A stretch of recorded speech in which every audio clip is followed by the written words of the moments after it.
Alors, maintenant que nous avons fait password, email verified et donc maintenant is active, on va maintenant donc faire la partie avatar. Alors, pour l'avatar en question, je vais donc stocker sinon un champ nommé avatar ID qui sera fait dans une clé étrangère. Ok. Donc, je mets donc par ici un type de point data, donc type point. C'est donc ici un UID. Ok. Un UID. Donc, d'après la clé étrangère, donc une table hello, donc null, je mets donc ça à true et pas obligatoire. Alors, je viens donc au niveau de modèle, je vais donc un nouveau fichier nommé donc file.js. À niveau duquel donc je vais faire la même logique. db donc from ceci, .js. Après donc constante file est égal à db.define parenthèse file virgule. Ici on met l'id. Ok, donc je vais prendre donc ce qui est ici exactement. Je vais prendre donc tout ce qui est ici que je remets à ce niveau-ci. Le name, oui. Type de point, donc, alors par ici, il y a quelque chose qui peut encore importer. Pas importer, donc, data type que je peux encore importer. Je viens par ici, je fais donc import en accolade. Là, plutôt from, ces cas-là ici, ok. Par ici, donc, data, non, data type qui est ici. Type, voilà. Donc, par ici, je fais maintenant data type.string. Hello, null, je mets donc par ici, donc false. Alors, ensuite, j'ai donc le original name, type de point, data type point string toujours, hello, null, je mets donc toujours false. Et enfin, j'ai le path. Le path qui est donc le chemin d'accès au fichier. Path, ici donc path, voilà un peu. Quand vous faites un path, vous verrez donc un path qui veut être importé par ici, pas donc le path qui est importé. Je vais juste un path en effet donc simplement qui est ici. Voilà un peu. Et type.string ici donc hello donc null, je mets donc par ici false également. Très bien. Ok. Donc voici maintenant, je peux mettre un export default function, export file plutôt simplement. Donc j'ai mis donc côté ma classe de fichier que j'ai donc importé, enfin déjà exporté plutôt. Maintenant je peux l'importer à ce niveau donc aussi. Donc j'ai maintenant importé file, voilà, à partir de file.js. Et maintenant, je vais donc faire les relations. Alors, les relations en question, je fais donc un user point. Alors, c'est une relation donc un app, enfin, en fait, un user, un utilisateur en réalité, ok, est donc lié à un seul et unique fichier. Donc, c'est un belongs to, donc une relation donc 1 à 1, ok. Donc, par ici, je fais donc un belongs to en parenthèse, je vais donc le target. Target, c'est donc la classe que je veux targeter, ok. C'est la classe file, ok, que je viens déjà d'importer. Et à l'intérieur, donc, je peux mettre quoi as deux points pour dire que, alors, quel sera donc le nom que je vais utiliser au cours donc, de mes requêtes, ok, pour pouvoir donc récupérer les données liées au fichier. C'est donc avatar file. Par ici chez moi, le foreign qui est la clé donc étrangère donc qui se retrouve au niveau donc de mon browser. C'est donc quoi? C'est avatar donc ID qui est ici. Très bien. Voilà un peu c'est bon ça. Après, donc, je vais donc définir maintenant une relation entre le file et le user qui est une relation admin. Parce que donc, lorsqu'on donc prend un fichier, donc on peut, on peut y associer donc plusieurs avatars, enfin plusieurs noms utilisateurs, je vous dis. Donc, par ici, as many, user par ici, ok. As many user par ici. Donc, comme vous pouvez donc le voir, bref, on va ici donc as. Il est donc lié à quoi? Le as par ici, donc c'est donc quel nom à le mettre, c'est donc user ID et la clé donc étranger. La clé donc étranger. Alors, est-ce que par ici, je vois foreign donc ok. La clé donc étrangère que nous avons donc au niveau donc d'ici, c'est bien donc l'ID, si je ne me trompe pas, c'est bien l'ID. Ouais. Plutôt la clé étrangère qu'on a plutôt de la clé étrangère donc de file dans user, c'est donc toujours avatar, puis précisément donc avatar donc point ID par ici. Voilà. Donc voilà un peu ce que nous avons. Alors, maintenant que nous avons défini la relation qui existe entre user donc, et file, ok, merci, donc ceci c'est bon, tout ceci donc c'est bon, c'est bon, c'est bon par ici. On continue notre chemin. Alors, nous avons ensuite quelle relation? Nous avons la relation verify code, ok, tout dans la vérification de code. verified code. Alors, on va ici, donc, la table, c'est verified code.js. Alors, par ici, je vais donc faire à peu près dans la même chose, mais à des exceptions toujours. Je vais donc copier ce qui est ici, on va être à ce niveau-ci, ok, et donc changer dans ce qu'il y a à changer. Donc, verified code par ici, la table, le nom par ici, donc verified, donc code. Alors, ici, donc, on met donc la true ID. Verified, donc code A, comme paramètre qu'on avait dit auparavant, c'est code, user ID, type et expirate. Donc, code par ici, ok, code qui par ici donc est comment on va le définir comme un integer, non, on va le définir comme un integer. On va plutôt donc prendre un number, oui. Ici donc hello null, donc on false. Après dans celui-là, on va donc prendre quoi? User ID. Alors le user ID qui est aussi dans une relation, ok, en fait qui est dans une clé dans étrangère, ok, qui vient donc à notre niveau-ci. Nous avons ensuite donc le type. Le type qui sera défini par ici. Alors, le type en question, donc, c'est quoi? C'est un enum, ok? Alors, il n'y a pas donc de, là, on passe donc enum, type, enum, pas défaut par ici, voilà un peu. Et default value, putain, merci. Donc, maintenant, on va définir le second champ qui est le champ type qui est dans un enum, ok? Qui est donc soit login register. Alors, le type en question, c'est un enum, ok? Et en tableau, nous avons donc quoi? Login, register. Donc, ce sont les valeurs donc il n'a pas défaut. OK? Donc, hello, donc null, donc on met ça à false. Après, dans celui-là, nous avons donc encore donc quoi? Nous avons donc aussi l'ID, le code, le type et maintenant donc le user ID. Deux points. Alors, user ID en question, c'est donc quoi? C'est un, peut-être donc type. .uid parce qu'il est une clé étrangère, ok, il faut ajouter ici. Hello, donc null, c'est donc false, ok, on ne trouve pas donc qui soit vide en question par ici. Très bien. Donc, à ce niveau-ci, voici donc le verify, donc un code qu'on vient de définir, qu'on peut donc exporter directement à ce niveau-ci. Mais donc, à l'intérieur, on va donc définir les relations. Donc, verify donc un code en question. Alors, un code donc, est donc lié à un seul et unique donc user ID, ok. Donc, par exemple, donc ici, donc user va importer. Voilà un peu, virgule, ici, donc, on met donc quoi, voilà un peu, voilà un peu, quoi. Alors, pour donc récupérer, donc, quel donc champ va contenir, en fait, les facteurs utilisateurs, je sais que c'est le champ user, simplement, le nom du champ, donc c'est un alias, en fait, et à l'intérieur, par exemple, donc, foreign key, le foreign key qui est ici, c'est donc le user ID, qui est la clé étrangère, qui est à ce niveau-ci. Voilà un peu.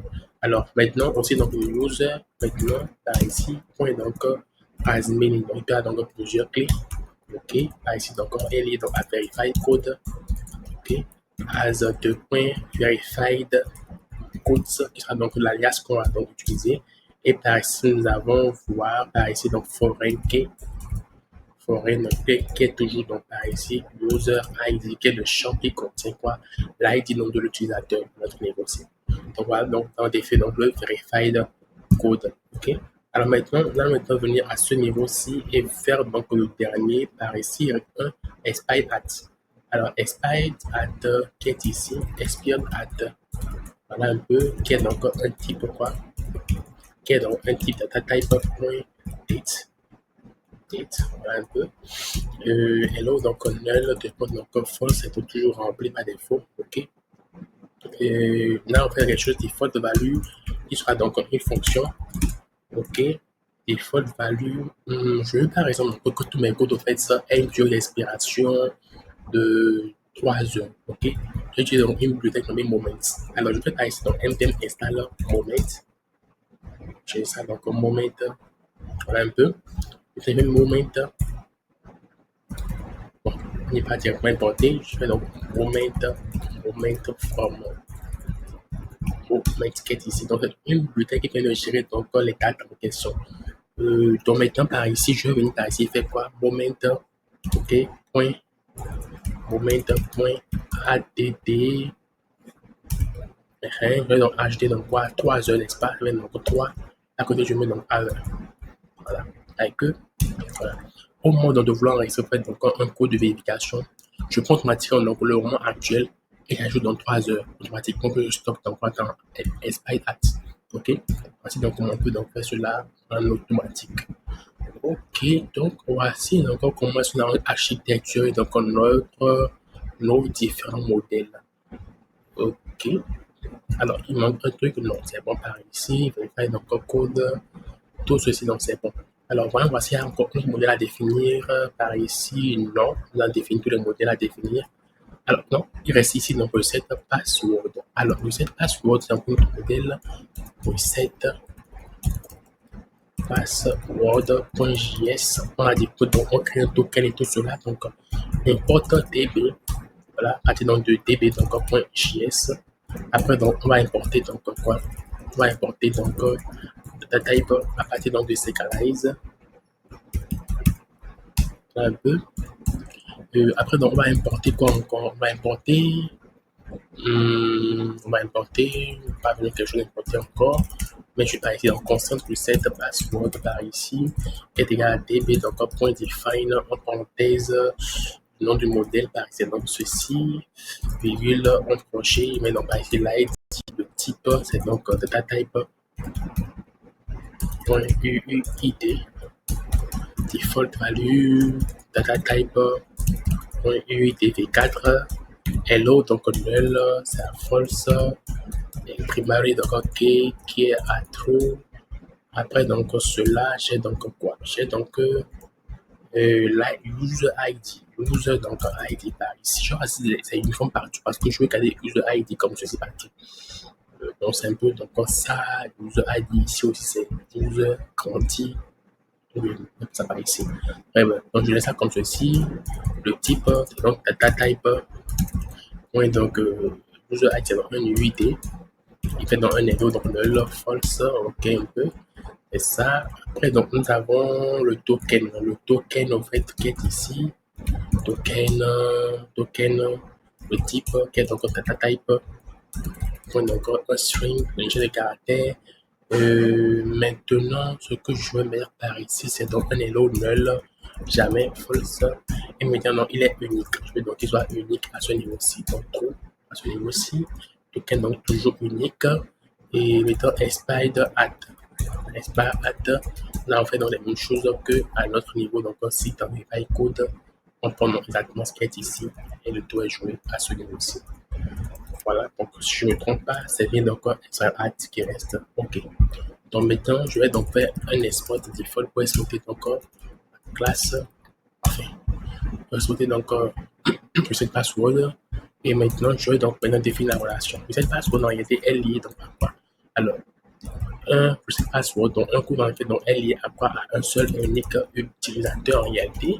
Et on peut donc récupérer la liste donc des reset password. On va faire donc reset password comme alias, ok, pour l'utilisateur. Et le forêt donc qui est la clé donc étrangère, donc c'est quoi? C'est le user ID à ce niveau-ci. Je copie, je colle ceci et je prends maintenant donc user également que j'ai déjà importé normalement, c'est bien ça. Point donc quoi? Point donc has many, voilà. Reset password, voilà un peu. Ici donc on mettra donc quoi? Users, ok. Et par ici donc on mettra donc ceci simplement. Qu'est-ce que je fais? Voilà un peu user donc on prend ceci, toujours donc reset password par ici. Voilà par ici, ici donc la liste des utilisateurs. Voilà. Alors à ce niveau-ci, donc je vais donc faire plutôt sans S comme je le fais par ici parce que c'est un seul canal va récupérer dans plusieurs utilisateurs. Donc c'est donc sans S comme je le fais donc dans Verify Code. Comme ceci, fait code, ici donc le set password. Alors c'est très bien maintenant. Alors nous venons donc de définir différents modèles que nous avons au niveau de l'application. Donc après avoir défini différents modèles en question et tout, nous allons maintenant créer notre, enfin, migrer en fait notre base de données, donc notre différentes tables en question qui sont ici. Alors pour ce faire, venons au niveau donc de notre index.js, nous allons importer dans DB. Importe Mamba import db from ceci, voilà un peu, .js. Alors par ici, qu'est-ce qu'on faisait ensuite? db donc db.5, voilà un peu, voilà un peu. Alors ici, je vais donc donner une petite notion par ici. Où est-ce que donc se trouve ce que je veux? Je mets donc alter par ici. Alors, on va donc commencer donc synchroniser en fait notre base de données, ok? Donc synchroniser le modèle avec notre base de données existante. Alors la méthode donc 5 synchronise les modèles séqualiques avec la base de données. Cela signifie qu'elle crée dans les tables si elles n'existent pas encore ou les modifie donc selon les modèles définis. Que fait donc force true? Donc si je fais donc par ici donc force donc pour le point true, qu'est-ce qu'il va faire? Alors il efface donc toutes les tables, ok, existantes dans la base de données, recrée donc les tables à partir donc des modèles séqualisés, mais il donc supprime toutes les données qui sont à l'intérieur. Ok, donc c'est un truc en fait qu'on peut donc utiliser en mode développement, mais en mode production, c'est pas donc à utiliser. Force donc true, qu'est-ce qu'il fait? Il supprime donc les tables existantes, on ne les supprime pas plutôt, il donc crée les tables uniquement si elles donc n'existent pas. Elle ne modifie donc pas la structure des tables. Ça veut dire que si donc j'avais à modifier, à ajouter donc un nouveau dans un champ, il ne sera pas automatiquement modifié et il ne supprime pas les données. Ça peut être utilisé en réalité donc pour éviter les pertes de données. Ok, mais si les structures donc changent, alors là, c'est pas vraiment la même méthode qu'on peut utiliser. Maintenant, il y a maintenant alter donc troquette ici qui tente de mettre à jour dans les tables existantes, ok, sans donc supprimer les données. Ok, peut donc ajouter ou modifier donc les colonnes nécessaires, si nécessaire. Alors donc, c'est donc ce qu'on a utilisé donc par exemple, alter donc trou. Pourquoi? Parce qu'il donc permet de modifier les tables existantes, ok, mais rajoute donc les colonnes sur une nouvelle colonne par exemple et ne supprime aucune donnée. Donc ici, tu mets alter, tu mets donc à trou et tu fais donc passer encore point den, ok, pour dire que c'est une méthode asynchrone en fait. Donc si c'est donc bon, on va dire donc que console donc point log table modifiée avec succès. Ok, donc maintenant s'il y a une erreur par contre, erreur, on va pas ici donc que ok, voilà, console donc console, qu'est-ce que je fais? Console.error en parenthèse erreur de modification de la pas de la base de données. Base de données. Mais aussi donc virgule, mais non, le nom de l'erreur. Voilà. Donc, alors par ici, donc je vais donc fermer et relancer donc mon npm run dev. Il me dit donc access, même erreur partout. Donc, il me passe access, donc design for user ceci, for user donc vide, user donc vide, user vide, user vide. Alors, db user n'est-il pas donc, n'existe-t-il pas? db user existe, c'est donc root ceci. Je pense donc qu'il y a un truc qui manque par ici, c'est donc d'importer donc config, config env à partir de .env, donc config.env. Voilà un peu. Je vais mettre encore ceci à l'intérieur. Ok.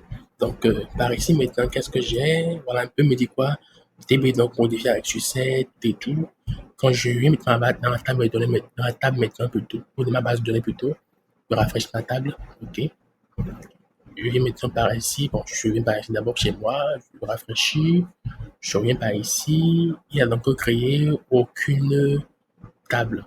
Il n'a créé aucune table.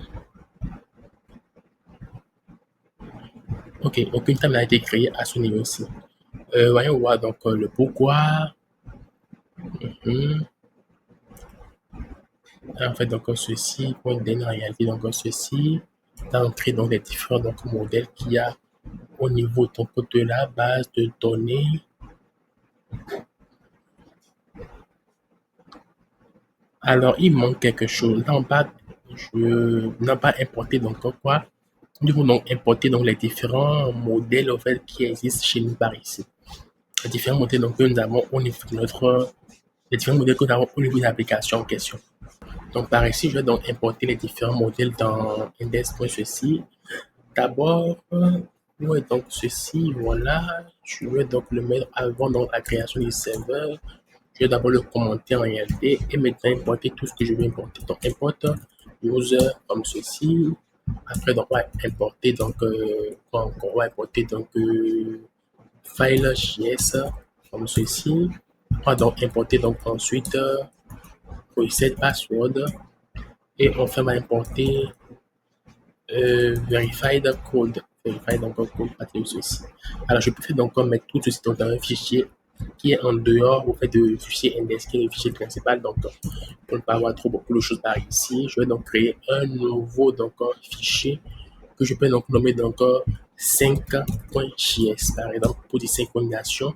On ne met pas ici donc 5db. Non, pas ça. Je mets donc par ici 5db. .js par ici, très bien. Je mets donc tout ceci maintenant à l'intérieur. Donc config, c'est donc par ici maintenant point. Voilà. 2 points slash ceci. Et j'ai aussi donc 2 points slash.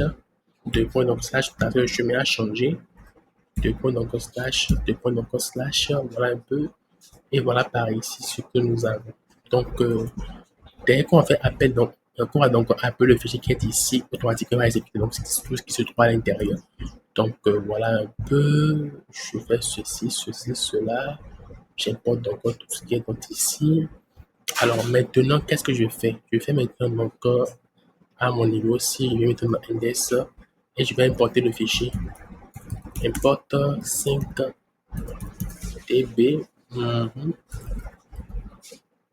from config.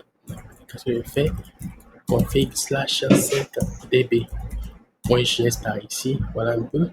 Alors, il me dit donc que 5db donc n'est pas donc pas importé, il n'y a pas donc de export default name exactement. On va donc créer alors une fonction à ce niveau-ci. On va donc créer une fonction.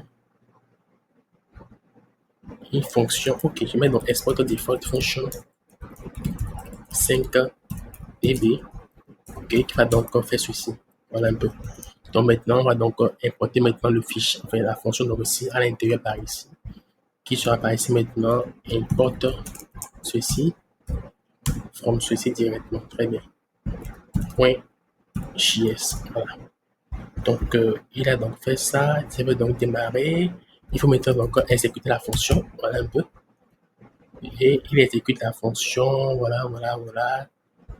Donc je pense que c'est bon à ce niveau-ci. On rafraîchit la page. Fait ceci très bien maintenant. Donc, dans Files, vous verrez donc quel est l'attribut en question.